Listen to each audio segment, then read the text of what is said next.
I like to talk about our spectacular double bottom line within the Ministry of Heritage, Sport, Tourism and Culture Industries. First and foremost, we do what McMichael does best, which is connect us to our past, remind us of who we are as Ontarians, as Canadians, and really helps us value that cultural fabric, what it means to be an Ontarian, what it means to be a Canadian, and always to aspire to a higher degree of ourselves.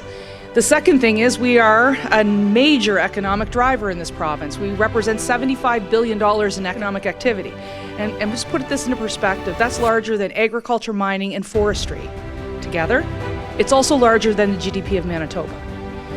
Now with COVID-19, that spectacular double bottom line has hit a triple threat. First and foremost, this is a public health crisis, which is why on the 13th of March, we made a difficult decision as a team to shut down our 18 agencies and attractions, including the McMichael.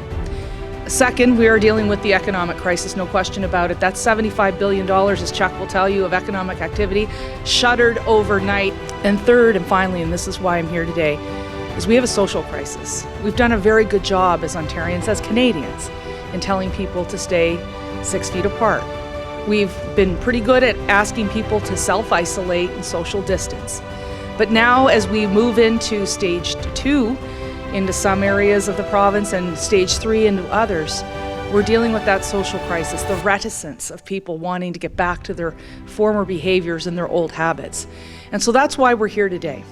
And it's amazing to have the minister with us because she has been an amazing, strong advocate of the culture industries and recognizing what you do in an educational perspective, cultural, and of course economic. So important right now as we look to the future. And so for me, it is really important as the local member to ensure that the government responds to these challenges and invests in areas that are important. I would argue tourism is central to our success and our recovery. And so it's amazing to have Minister MacLeod here to announce a significant commitment to the people of this community, of this region, and of course to folks here at the McMichael. What I want to do is amplify some commitments that Destination Ontario is making, one of our agencies, to support hyper-local tourism this summer. I also want to make a commitment to the McMichael that the province will continue to support their activities. And finally, I know festivals and events have to be shuttered, no doubt about it. But we recognize that for Ontario to come back bigger and better in 2021, we have to make those commitments for sunk and eligible costs for festivals that cannot proceed this year. So the first investment we're going to be making is $500,000 to your local regional tourism organization to support hyper-local marketing within Vaughan and the rest of this region to ensure that people start to reconnect with their neighbors. The second announcement I want to make is $100,000 in festival funding.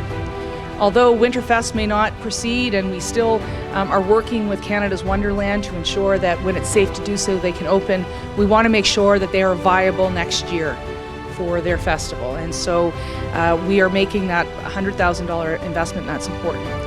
But probably the biggest announcement today, and one of the most meaningful ones, is $3.3 million to the McMichael Gallery to ensure that its operation, when it continues on July 31st, is here to ensure that all Canadians and people from around the world get to experience this exquisite gallery.